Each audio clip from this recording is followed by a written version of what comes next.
everybody, it's Romania Black, and we're on season 2, episode 2 of Psychopaths. And I couldn't wait. I was like, no, as soon as the comments were clear, I'm like, I'm going on to the next episode. Because, yeah, wow, I talked a lot more about episode 1 than I thought I was going to last week.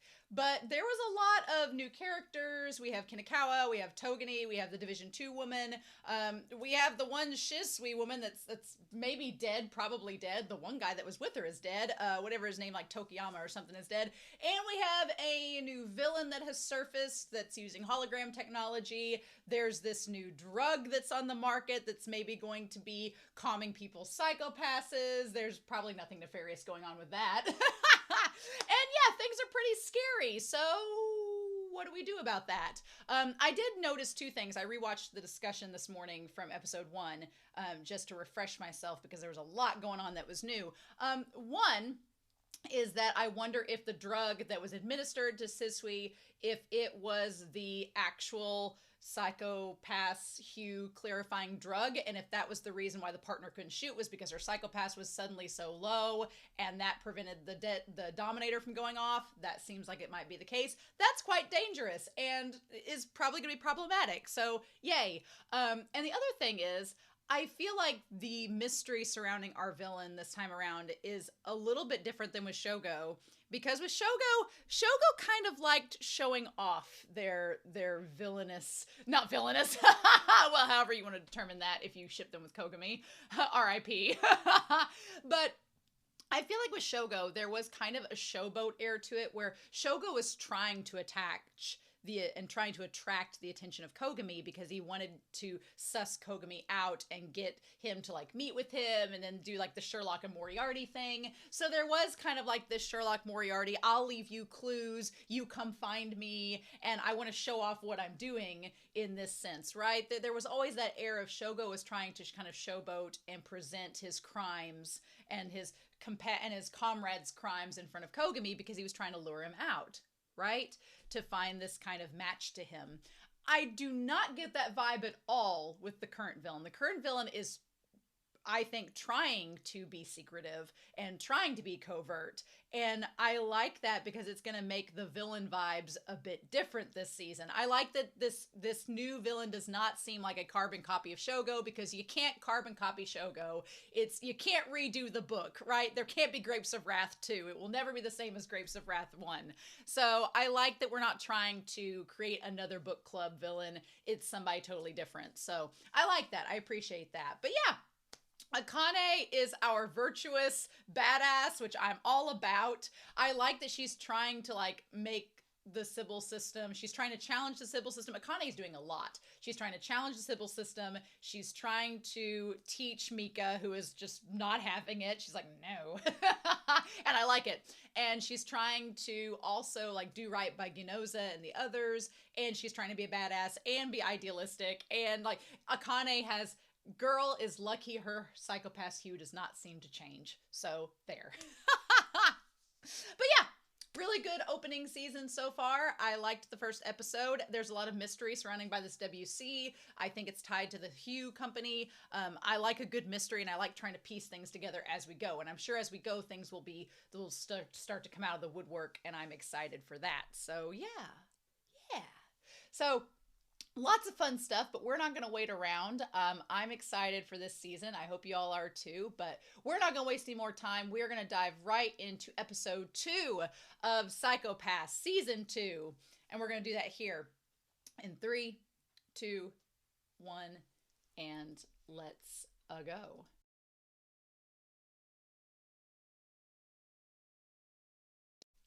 Oh, I love a good mystery, and this season is really giving me what I want so far. Yes! So I'm really excited about this. Let me put Whiteboard Coon a little bit closer. There we go.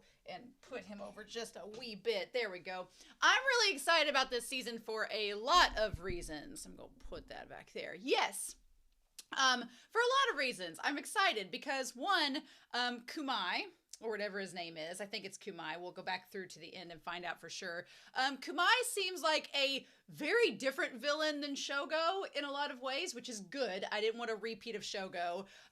Obviously, the villains of this series are going to be in opposition of the Sybil system, or they're going to be, what's interesting here is, let's talk about Kumai, who I think we have here. Kumai's whole deal seems to be about saving the Hughes or psychopaths of victims and rehabilitating them, which is, and I'm just gonna put rehab up here, rehabilitating them, which is a very different motivation than Shogo. Shogo was all like, the system is stupid, let's get rid of it and have people go back to being the way they were as humans before this whole thing was a deal. Whereas with Kumai's setup seems to be that he's not trying to necessarily oppose the system, or maybe he doesn't think it's possible. Maybe he's like Akane and he's like, that we can't do that. So he's not like Shogo in that sense. But instead he's like, we could save the Hughes of people and get them back to where they're not being targeted by the system. And maybe it's trying to go about it like Shogo in a sense of making it to where the civil system is obsolete. Like, you know, Shogo's whole thing was, if we just get everyone psychopaths where it's out of control and it's beyond the scans and beyond, you know, the detection of Sybil system, then it kind of defeats the point of Sybil system. And maybe Kumai is kind of going about it from the opposite way of being like, well, if everybody's, you know, now under the radar and everybody's, you know, cured of their psychopaths being clouded, then the Sybil system kind of becomes obsolete, because if you can't do anything about it, then what's the point of the system? So that is so interesting. And I'm very, very curious to see how this develops over the course of the season, because it's presenting a very different scenario than last season, which I'm excited about. Very excited about. So let's talk about this episode, because there's quite a bit to talk about, and I want to dive right into it. I was like, I don't know how long I'm going to talk about this season, and then it's like, we're getting so many things. First of all, I love a lot of what Akane is doing with her, what we're doing with Akane's character. So let's put her up here on the board and what we get with her. So Akane, what I like that we're doing with Akane's character is, and I'm going to put that down just a little bit lower so it's maybe easier to see. With Akane's character, I like that she is really thinking at all times. She's got a detective brain going on, which Masayoka said sometimes isn't healthy, but as far as we know, her psychopath hue isn't clouded. I'm wondering if that's still going to be a factor in all of this, because she's always been able to maintain herself, that, you know, we're kind of left as the audience wondering, is it because she's like Shogo and her hue doesn't get clouded and that's the whole situation, or is it the fact that she's got such an idealistic sense of justice and she's able to look beyond the emotionality of it, that she's able to keep herself in check? So I don't know. If she doesn't have the ability of Shogo and she's not asymptomatic, then her hue may go up this season. I don't know. I thought it was going to last season and it did not. So that's going to be a curious thing to watch with her character, right? But she's so smart and she's thinking so deeply about this case and trying to figure it out. And then, of course, we go back to the crime scene with Yamatoya's death, right? With Yamatoya's death, using the Dominator. I want to go back to this episode here. Using the Dominator that belonged to, let me see, Sisui. That we had Sisui and she disappeared. Now, we don't know what Sisui's whereabouts are. We're going to put her on the board here. I think it's Sisui. It's either Sisui or Shisui, but she's MIA along with the Dominator. I mean, this could very well, we've talked about the movie Seven. This could very well be like in the case of Seven, where Kumai has her like drugged and locked up and he's just using her and the Dominator to go along their way. I don't know. Or the scary thing is he may have killed her and is using a hologram projection of her to fool the scans and to be using her Dominator.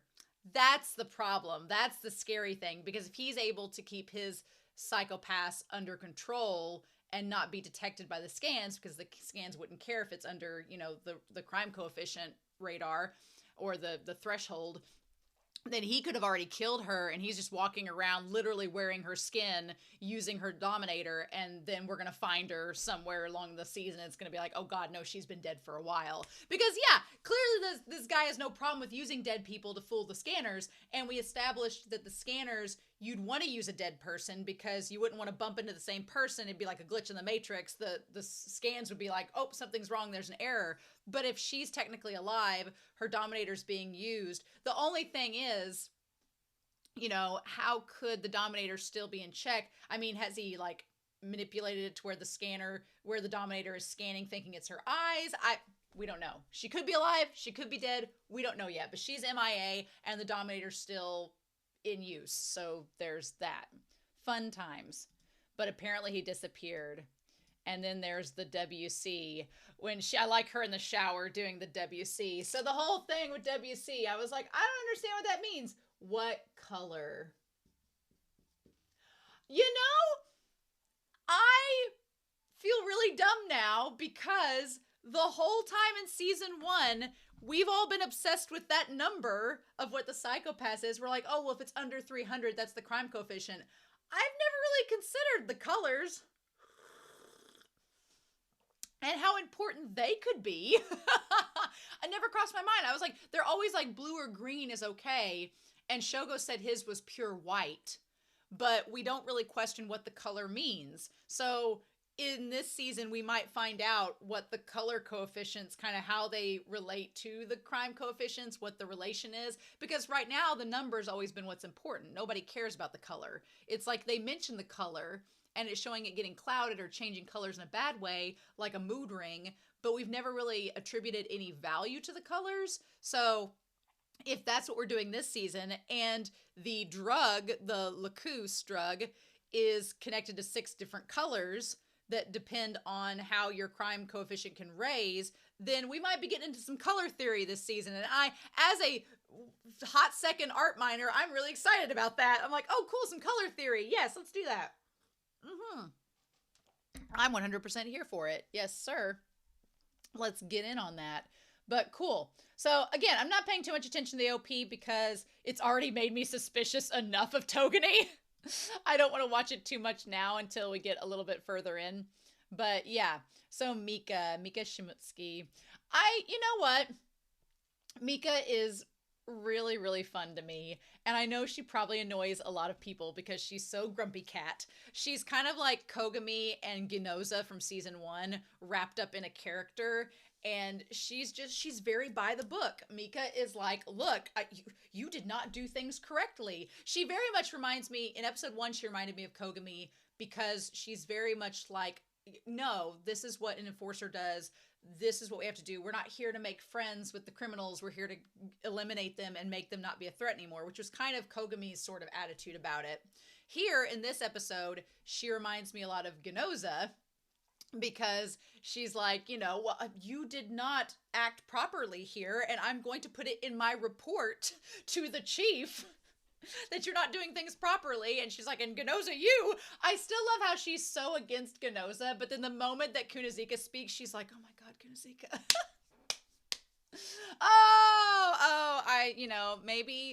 Maybe Mika is into the ladies, or maybe she's just not aware of it yet, but I'm rooting for her.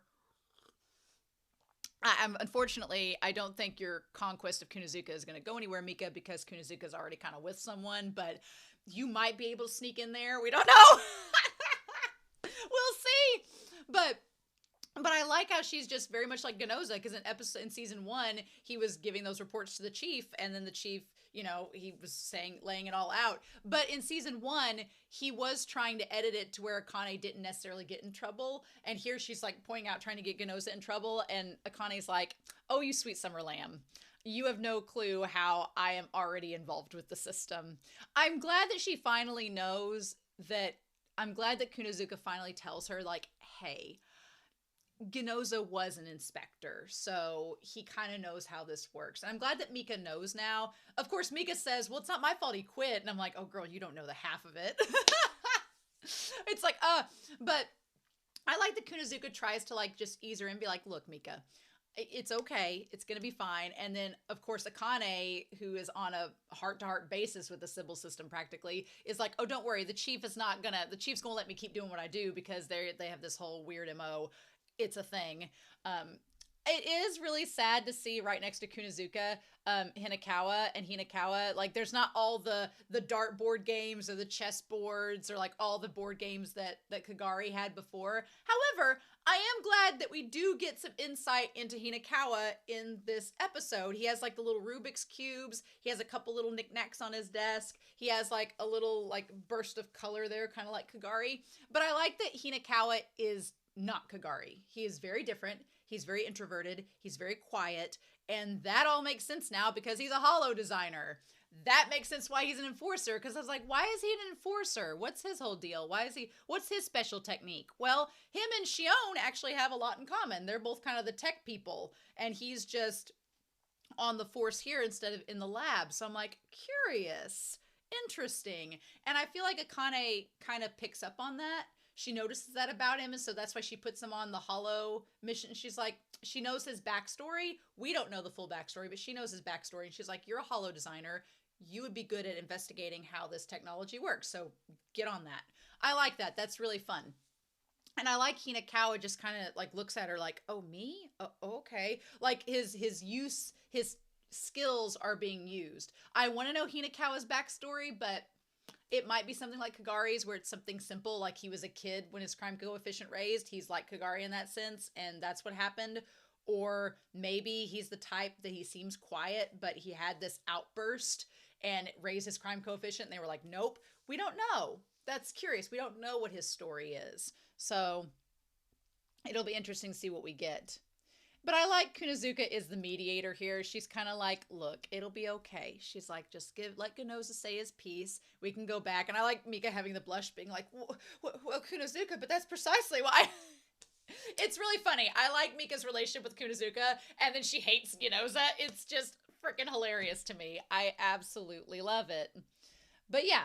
So, and then she even calls Kunazuka by her first name. They're on a first name basis. I was like, Mika. She's like, yo-yoy. I was like, did Shion approve of this? You know what? Shion seems like she's kind of kinky. She'd probably be into this. I think she'd be fine with it, but love it. Love it. Now, did Kunazuka call her Mika? Did she say Mika as well? Oh, she says Inspector Shimasusuki. So they're not on a first name basis, but Mika thinks they are. Hilarious. Which Kunazuka kind of presents herself as so quiet that she doesn't really, I'm sure Mika's just like, how did you become an enforcer? It's a long story. So yeah, but Akane doesn't care. Akane seems like she's like, oh, I know what it's like to be a young person on the force. I get it. It's fine. So then Akane says she's going to go question Kitazawa, who's our bomber, and she is going to leave Mika in charge of everybody while she's gone. She's like, you're the other inspector. You can handle it. There's a lot of K names in this series, especially now that we have Kamai as the villain. So I'm like, there's a lot going on. But I do really like that she trusts Mika. She's like, look, you're young, but I get it. I was there too. You got this. You have a level head on your shoulder. We just have different points of view at this point. Togani could not be more suspicious. He really couldn't, right? He really couldn't. I also like that when Akane, we'll talk about Togani in a second, but I liked in this moment here, Akane puts Hinakawa in charge of the holo analysis, and he kind of like hesitates. He's like, yeah, I can do that. It's almost like he's been distracting himself and making it look like he's doing work when he's not doing work. And then she actually gives him an assignment, and he's like, okay, I guess I have to do something now. And she's like, okay, Mika, you work with others, and I'm gonna go. And then Togani, he kind of like checks out and runs out after her, being like, oh, Inspector, hey, can I come with you? I don't know. Togani is suspicious. Togani is very suspicious, and we're going to put Togani down here. Suspicious actions of Togani. One, he goes to the interrogation. And I'm very curious because I want to try and give Togani the benefit of the doubt. But there's just something about him. There's something about therapists in this episode. Can we say that? There are something about therapists that I'm like, oh, no. Something's up. I don't know what yet, but my brain, it's going on this, right? Mm-hmm. So with Togani, he has to go with her to the interrogation of Kitagawa. Now, the question is why? Why does he want to go with her to the interrogation? One possibility would be that he is worried about her safety, but I'm like, he saw how badass she is. He knows she can take care of herself. It's fine. Another option is he working with Kumai? Possibly. Is he working with Kumai and he's trying to get to know Akane and kind of read her out? He's a therapist, so is he trying to figure her out? The question is he trying to figure out who she is as a therapist because of, him working with Kumai possibly? Or is it just blatant curiosity? Because maybe, he was a therapist before he became an enforcer, so it could be possible that this is just his curiosity. It's kind of his thing. He likes people watching. He finds people he's attached to, and he kind of we don't know his crimes. We don't know his backstory. Did he get too attached to somebody and go all yandere on them? That's a very big possibility. It also kind of feels like he's trying to get to know her because he likes her, and he's trying to seduce her in a weird way, in the most subtle of subtle ways. And I'm like, I don't know, Togani. I don't know how I feel about this. Because he does some things in this episode. I'm like, okay, I'm curious. You're piquing my attention. But she says your crime coefficient rose. So they talk to Kitagawa, and she's like, after the 4th incident. So she's like, normally it's not possible. So how did you keep your psychopaths clear all this time? And he says, my hue is clear. It can't get clouded. It's always been clear thanks to him, and he helps me out. And so he's referring to Kumai, obviously. Kumai always helps him out. So the question is, how? Does Kumai get him supplied with drugs that enable him to do this? Does Kumai have some kind of we don't know, right? We don't know. Another reason I thought Togani was maybe watching with her is that he wanted to make sure that Kitagawa didn't say something out of turn, that he wasn't saying something he shouldn't have, and was there to kind of because he's standing behind her the entire time. So is there a chance he could give a signal or a look in case if Kitagawa went out of turn? I don't know, right? We don't know. Because he takes over the conversation, the interrogation at one point, right? He says he's the best, and Akane's like, and that's when Togani says, why'd you go so far to use a fake hollow to lure out the MWPSB? And he's like, what are you talking about? Fake hollow? Now that, in a sense, he's like, the hologram used to make us think you took a hostage. And he's like, no, it was him. Now, in that case, I don't think that Togani is working with Kumai, because if Kumai seems like the person that is trying to be very secretive, right?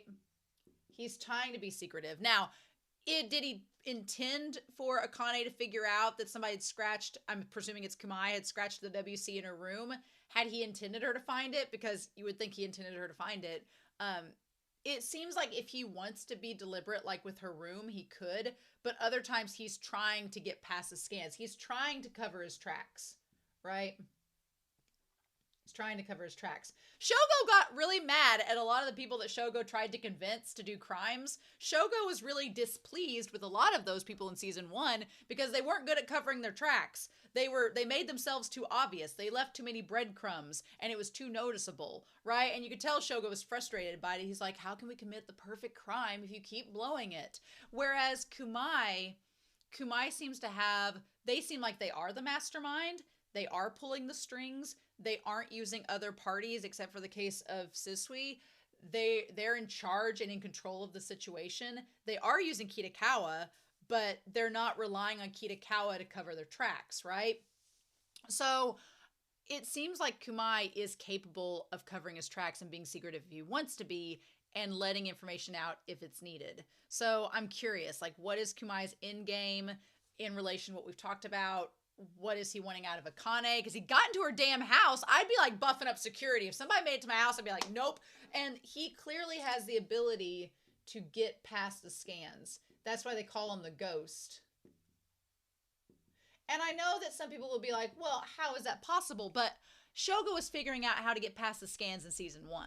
Like, they're not perfect. They're technology. There's a loophole somewhere. And if this guy is a hacker, because he seems to be a hacker from what Hinakawa has figured out, he's like Cho, only if Cho was more ambitious. Cho was just like, you know, just working with Shogo, being like, I'll let you be the mastermind, I'll work for you, sure. I don't want to take full reins of the situation. No, Kumai seems like he's kind of like Cho. He's a hacker, he has technology capabilities, and he wants to take the lead. So that's dangerous, right? Especially a hacker in a almost entirely technology-driven world is terrifying, because if they know how to manipulate the system, then they're pretty much going to be able to do whatever they want.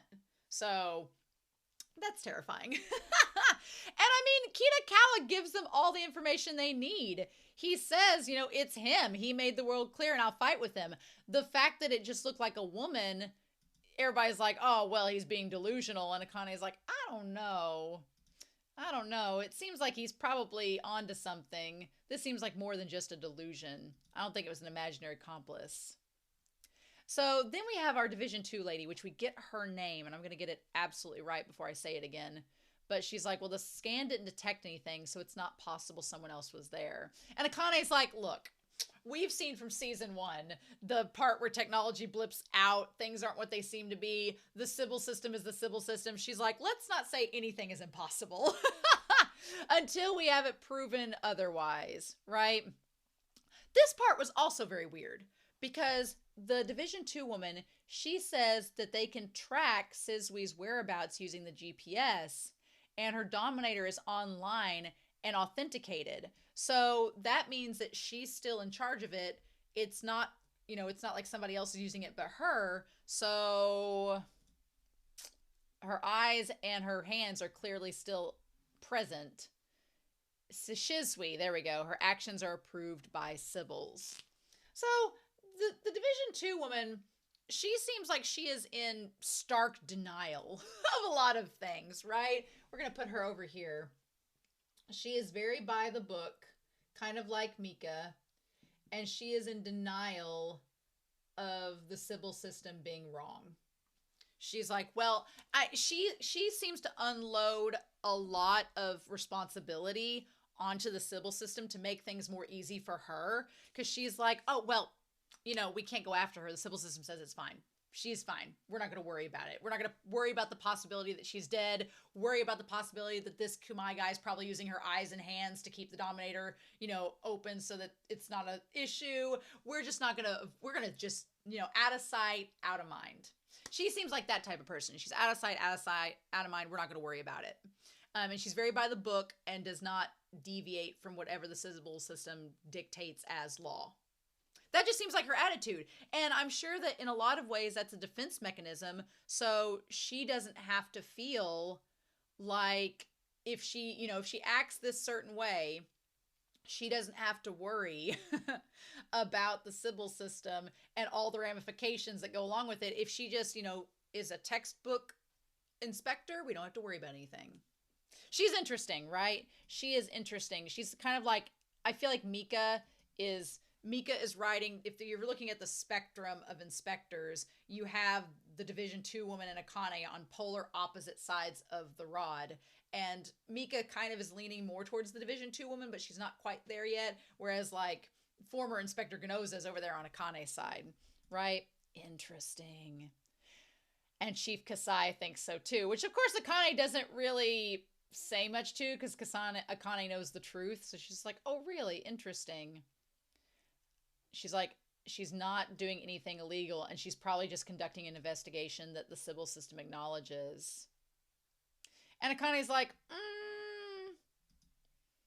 She's like, you know, for her to trust the Dominator's response, that must be what's going on. But why did she leave then? She's like, so Yamatoya, her killing Yamatoya was fine. If that was the case, why'd she go missing? And the Division 2 woman's like, oh, well, maybe she had to do something secretly. Maybe Sybil System has her on a secret mission. And Akane knows that's not true, because Akane checks in with Sybil System. She's like, that's bullshit. That's not really what's happening. but she's not going to out that to the inspector, right? And she's like, that's why she left a message, which was the what color? Aoyanagi. That's her name. It is Aoyanagi. Aoyanagi. Okay. Aoyanagi. Ao means blue, so that's interesting. Aoyanagi. She's our inspector. And so she thinks that Shisui left the message and left. And Akane's like, well, that's weird. If she was on a secret mission, why would she leave us a message? I don't buy that. Like Akane, but Akane is also the type that knows when what she's going to say is not going to do any good. So she's like, I'm just not even going to say anything to oppose this because it's not worth my time. And then she says there could be that Kitazawa, what he says is possible. And Aoyanagi says there's no such thing as a person who can't be seen by the Sybil system. And Akane kind of like blinks at that and is like, actually.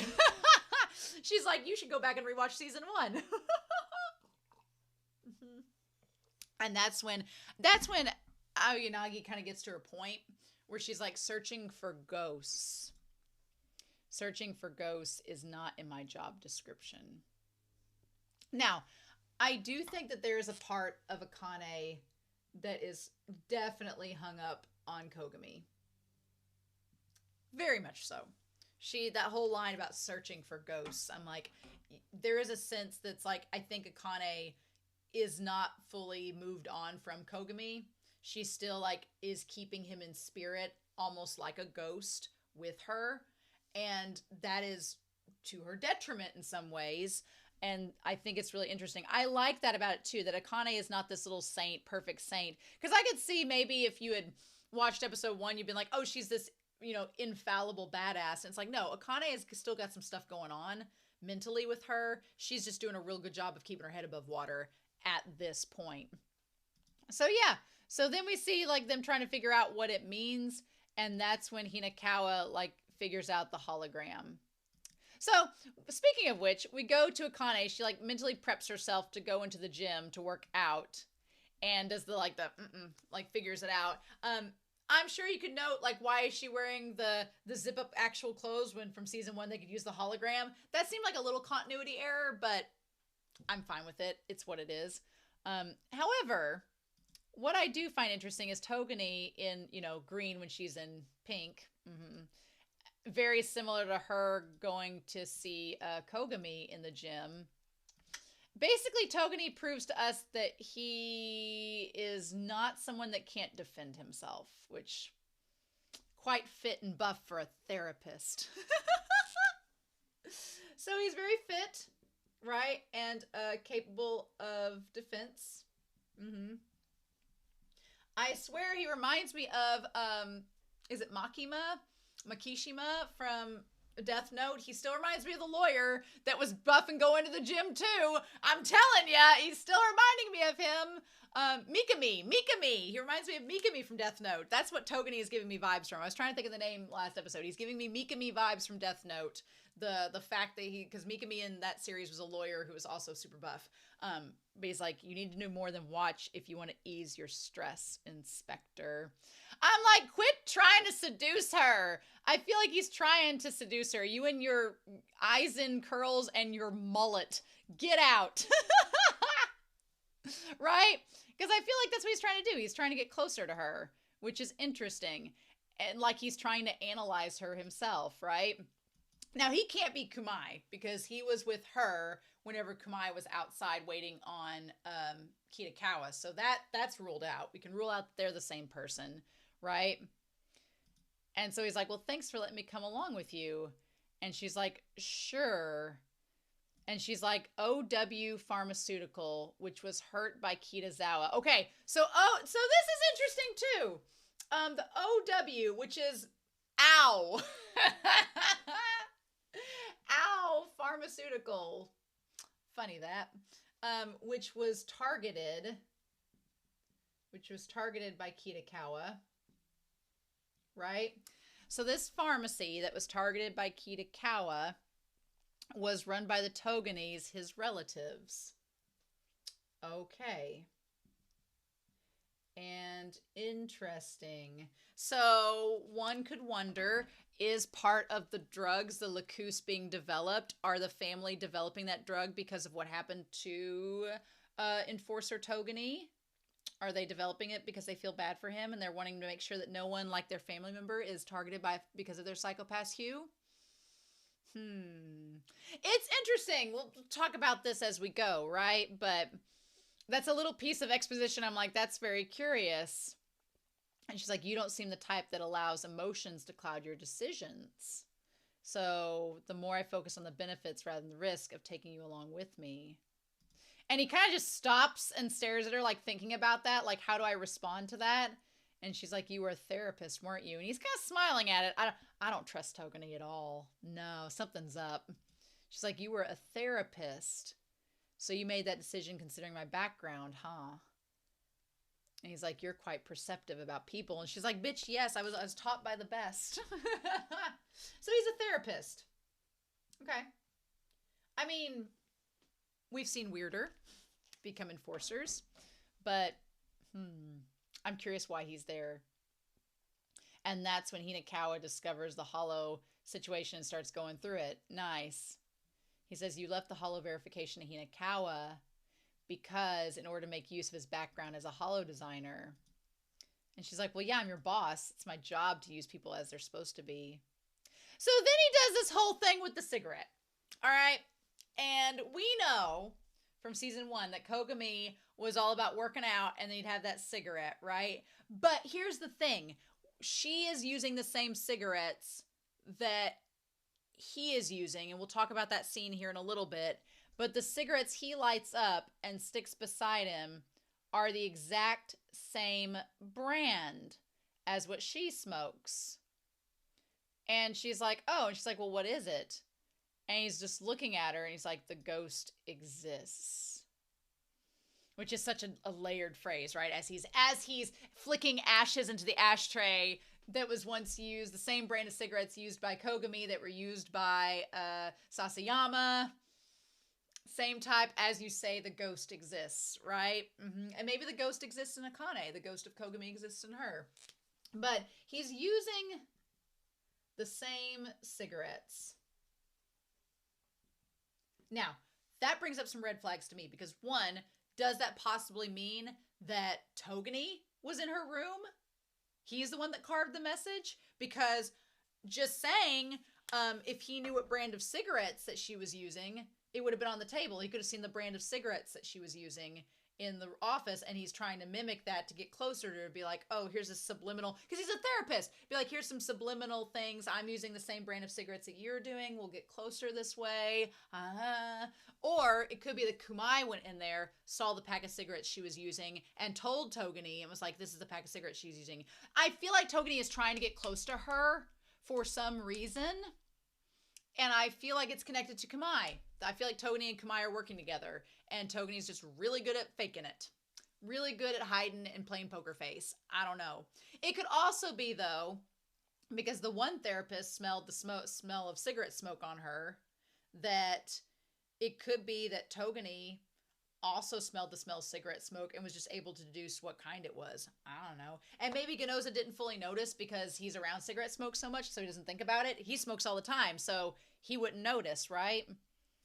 But he's like, the ghost exists. I think so too. Like, he just seems like he's trying to get on her side so badly. Now, of course, it could be possible that he is not working with Kumai. It could be possible that he wants to get rid of Kumai because he knows he's targeting his family's company. And so he's like, if I'm working with her and helping her solve the case, we can get him out of the way so that my family's company will be fine. Maybe that's it. But I feel like I don't trust Togani at all. I feel like he's working with Kumai somehow. I don't know.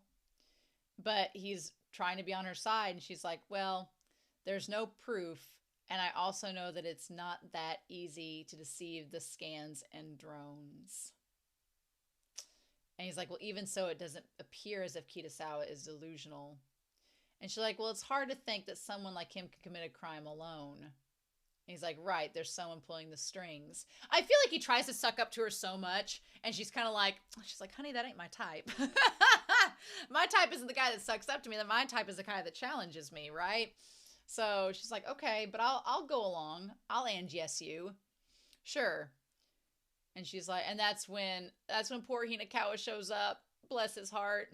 All right, I'm also a little bit disturbed now that I think about it, because Hinakawa wearing the blazer with the upturned sleeves that are purple underneath, did they just give him Kagari's wardrobe because they're the same size? I didn't think about that, but yeah, if an enforcer dies and they have all these suits, do they just give them to the next person that fits that size?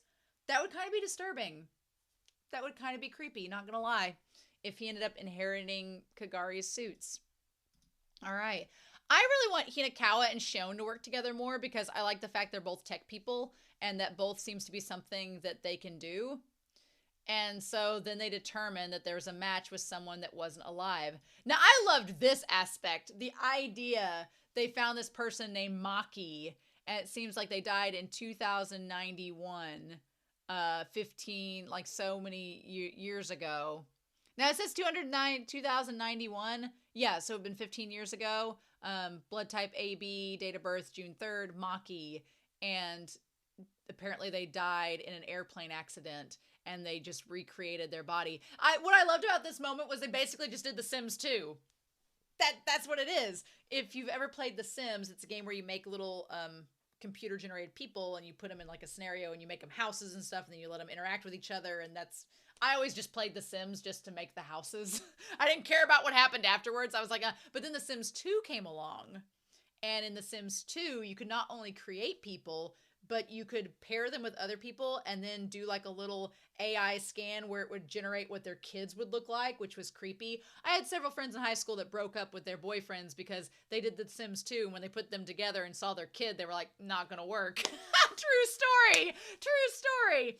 But one thing about The Sims 2 besides that was that you could take your character and you can make your character a kid, or you can make them an adult, or you can make them an old person like a senior citizen, but the generator would keep the same features and just age them up or age them down however you wanted to. And it was the coolest thing at the time, and this is essentially that. They basically just played Sims 2, made the kid an adult, and made a hologram out of it. It sounds far-fetched, but there's already technology doing that now in our own modern times. So, and considering when this came out, it's like, yeah, they played The Sims 2. They know how this goes.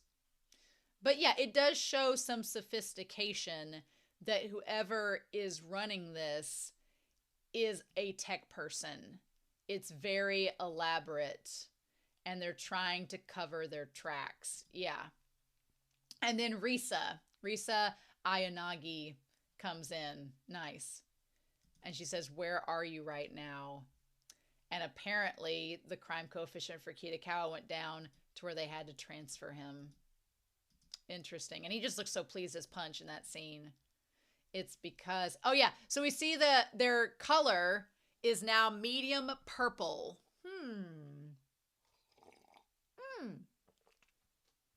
Okay, so on the scan here, it showed like from a few days ago or whatnot, or what the highest thing was.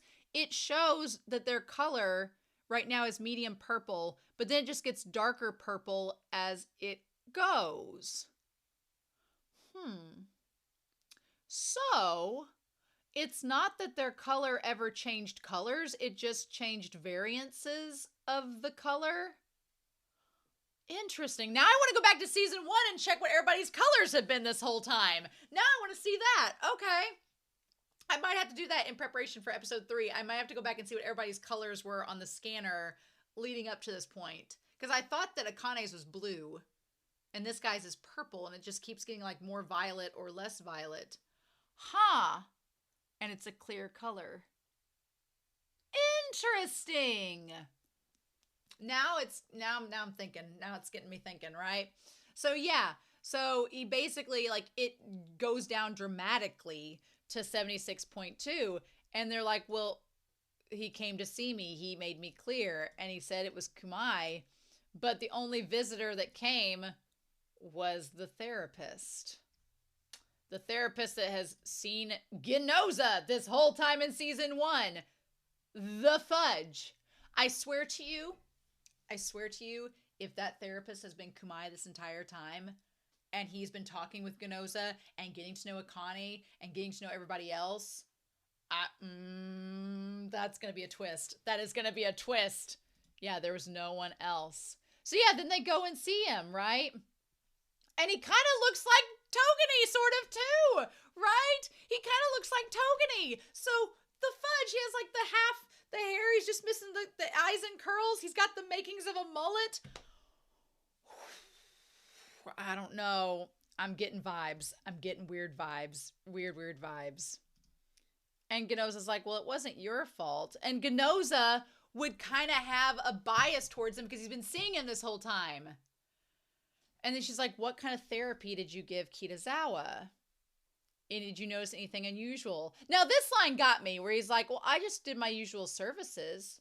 He's like, you can totally check out the security cameras. Anytime someone says that, they are suspicious. I'm sorry. If you can't be specific and be thorough, if I was under scrutiny and investigation by the police and I knew I had done nothing wrong, I would give you as many details as you wanted. You want a play-by-play? You want me to say exactly what happened? I will tell you word for word. Everything I know, everything I remember. If it will prove my innocence, I will give you it all. But if you're just like, oh, just check the security cameras, that's guilty red flag number one. No. And he's like, you can check the security cameras. And Akane's just like, right. Like, she's just looking over like, okay, well, that's dodging a question if ever I've seen it. And he seems to notice that she notices that he dodges the question because we get that little close-up of his eye. And he's like, oh, well, you look tired. And then he decides to gaslight her. And I'm like, son of a bitch, no. And so here's the thing. Kumai, he seems to know Akane. Very creepy. And he wants her to pursue saving others because he seems disappointed in her because she lets him get killed. She didn't actually kill him. It was Ayanagi that did it. But he seems to, have faith that she's going to get it to where people can be saved. So I'm curious if this guy, if Kumai has a hero worship of Akane, that would be really creepy and intriguing because he's clearly been in her house. So I'm not while she's there. I'm presuming he came and avoided the scanners while she was gone at work and then did that and then left. I hope so. But he says, maybe you're overworked. You look really tired. You lack both sleep and rest. He tells that to Akane, not Ganoza. He says, you need some relaxation. And she's like, oh, well, that's easier said than done. And Ganoza looks over at her like, okay. What is he going to do about that? And he's like, oh, but this advice is outside my field, but smoking harms your health. And she kind of like, oh. He's like, keep it in moderation. And Ganoza looks at her like, you've been smoking? What? Ganoza's like, when did you start smoking? And the thing about it is, I don't think it's that she's smoking, but she's lighting the cigarettes. She's trying to, get that spirit of Kogami. She's, summoning him with incense into her room. Now, the creepy part is, I think the therapist is Kumai. I think the therapist is Kumai. I think Kumai has killed the therapist. Kumai has killed everybody, and he's made holograms of them all. That's how this is all going. At this point, that's my theory. Kumai has killed everyone. He's making holograms of them. Can't trust anything. But I do think it is possible that Kumai might have killed the therapist, and he's made, a hologram duplicate of him. A holographic skin. Yeah, think it's possible. Could be a thing. I mean, why do we think it couldn't be possible? And if Kumai has a therapy background like Togane, then he could make such assumptions, right? And so Ganoza's kind of like, And she didn't think that the cigarette smell she was using was enough for someone to detect it. But if Kumai went to her room and saw the cigarettes, then he'd know. And he just said that just to throw her off, and it worked. And I'm like, oh, damn it, no. So yeah, so we find the one guy that was on the roof sniping for Division 2, and the other guy who's got the injuries, he's the guy that went into the basement with the other two and got in the explosion, but he seems okay. Why you would send him that's busted up with a bad arm and looks like he'd be easy to take down, why you'd send him with Kitakawa, I don't know. But then again, the other guy didn't do a damn thing either. So, whatever. And she said they ended up transporting him. And Ginoza's like, well, those are the rules. And Mika's like, well, why does Division 2 get him when we're the ones who captured him? And then she's like, sorry, I'm going to go home early today. Like, Akane lying through her teeth, right?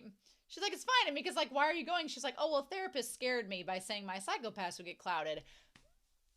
We all know that she's not worried about her psychopaths at all. She's not, that doesn't affect her at all. Instead, she's going to use this opportunity to go after the transport. And Ginoza and Togani, nobody makes any oppositions to this.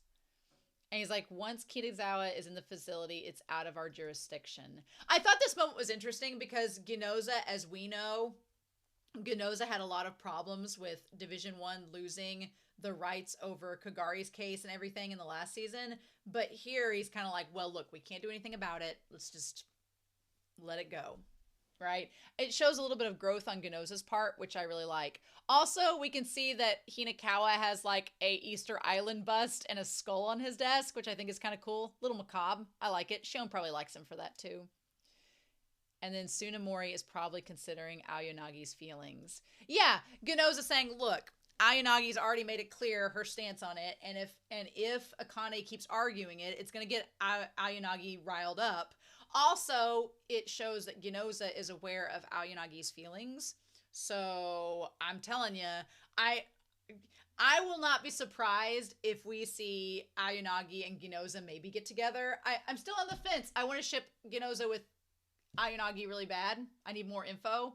And there's a part of me that wants to ship him and Akane, but I think it's just out of the fact that Kogami's gone. And I feel wrong about it, so... But I'm not ready to ship Togani and Akane. Who does he think he is?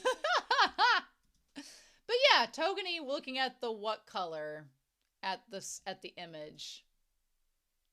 I don't know. Maybe Togani is fine. Maybe he's not. Maybe it's all a red herring and he's actually innocent in all this.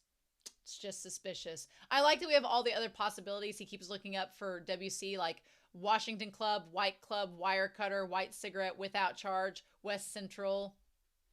So Akane does go home, but she puts the cigarette on, right? She has the cigarette and she's not smoking it. You can see she's just sticking the cigarettes down in the ashtray and letting them burn just to get the smell of smoke. It's just because it's the brand of cigarette that Kogami used, and she's trying to like bring his spirit into the air to have it with her to get the brain juices flowing, right? I feel for her. I do, because she clearly is not over him. She's like, is this enough for the smell to stick on me? And that's when they're like, secondhand smoke's harmful to your health. And she's like, give it a rest. I know that. She has 2 phones there, doesn't she? Yeah, she has 2 phones that are handing there. Interesting. And they're like, why don't we clean the room for a change? It'll cheer you up. And then it asks if she wants to get rid of the scratch that's on the wall. And that's when she sees the frickin' WC, which is creepy as F. And then we see Kitakawa got away. And he stabs Aoyanagi in the arm, which luckily the one guy helps patch her up. This one guy, he is MVP of the episode, right? He has a bum arm and got like a concussion and everything from that explosion, and he still helps her. Good on him. Good on him. And Aoyanagi is in denial that someone with a clear psychopath could do such a thing. Aoyanagi's world's getting rattled, just for the record, which is going to be... I'm hopeful that her getting rattled is going to get her to work with Akane more, because if she gets rattled by the system being shaken, will she be like, okay, Akane, I might have been wrong. What do we do now? And Akane will be like, glad you asked, and then go with that. But yeah, it's weird. So anyway, she's like, we have the idea that Ginoza and all of them are on the way. And Akane is like, okay, we imposed a traffic restriction in the area and advised residents to evacuate. And so, considering the amount of time that's passed since the incident, Kitakawa is likely in the area. And then there's a narrow alley behind the building, and down the alley is an entrance into the sewers. And it's locked, but we find out that this was all planned out. They get an escape route was made for Kitakawa by Kumai for them to get in. And again, they've managed to manipulate the system. The thing that's kind of interesting about all this is that from season 1, we were aware as the audience that Cho was able to manipulate the system to help Shogo. But thinking about it now, a lot of the Safety Bureau had no clue what Shogo and Cho were doing, so they may not be aware that there is capability of rigging the system. They may have no idea. And that's kind of like we, the audience, know, but they don't. And that's fascinating to me. And so, yeah, he thinks he's going to get out. And then Ginoza and Kunazuka and Kita are like, we should follow him. And they're like, we're too far away from the location. But then Akane's like, we'll take care of it. And she already had managed to get to the escape route and find a way to get Togani and Hinakawa to come up there. Yep. He was in custody. There's no way he could have prepared a weapon. Okay. In other words, someone gave Kitazawa instructions on how to escape and made preparations. Yep. Someone who has the means to evade cymatic scans. Yep. The what color? So freaking creepy. The idea that it's in her house? Nope. Absolutely not. And so, yeah. And then apparently these little marks that are telling them how to escape were disappearing at a certain time. So Kumai probably told them, you've got to follow this escape route. You've got so long before it leaves. If you don't make it, then I'll know something happened. And that's when they get cornered. So what's interesting is that Akane was going to try to give him a chance to turn himself in. She's like, look, I'm not going to have them kill you, but you've got to turn yourself in. And you need to stop. Like, she gave him a chance. And he said that she kept mocking him. And she told him to stop. And he didn't do it. And instead, one of the bombs went off. And it was in a civilian place. And of course, I realized when Ginoza, that for a second I thought Ginoza and Kita and Mika were there. I thought Mika and Ginoza were there when the bomb went off. And then I saw them in the car and I was like, oh, thank goodness, they're fine. I ain't ready for anybody to die yet from that squad. No. And then she's like, okay, that's it. And that's when Togani says, you two said I wasn't wrong. And Akane's like, yeah, you weren't wrong until you press that button. You weren't a killer of civilians until you press that button. She's like, but now you are, and you have another bomb you're threatening with. I have to do something now. I like that Akane, as idealistic as she is, she's also like, but there are parameters, and you just went beyond the parameters, so now it's a problem. Now we have to do something. I like that. It shows a little bit of evolution with her character's growth over the course of the season. I like that. And then Togani's like, can I take care of him? And it seems like she's going to say yes. But you know, he's like, sorry, Kumai, after you went to the trouble of making me clear. And she's like, Kumai, who is that? And he says, tell me, what color am I now? And then she's like, what color that it is. And then, you know, Aonagi wants to have the cool catchphrase. She's like, the color of sewage. I'm like, no, damn it. So he was going to die anyway. But luckily he got just those little clues out before he did die of what color and Kumai. Oh my God, yes. And then Akane's like, huh? And she's like, I get it now. Meanwhile, Kumai is outside the door waiting on him. And when the door opens up, nobody's there. Or it shuts, it locks. And he's like, how foolish the Public Safety Bureau is. He could have been saved. So someone has a very strong sense of justice, which is what Kumai has. Interesting. It's funny because Shogo had like no sense of justice. Shogo was like just chaos, anarchy, just let's uproot the establishment and bring things back to the way they used to be before the Sybil system. Kumai seems to have a more targeted sense of justice, so I'm curious to know more about him. And then like he cries for the fact that Kitagawa dies, and he says, Akane Tsunemori, I hoped you would understand. And I'm like, I think she does, but it's like, you know, what do we do? I can't believe like Torso is still there. And then she grabs the phone. And then we have the ED. Oh my God. So Saiga's in the ED, so I'm not surprised Saiga's there. He seems like he's going to show back up. That'll be fun.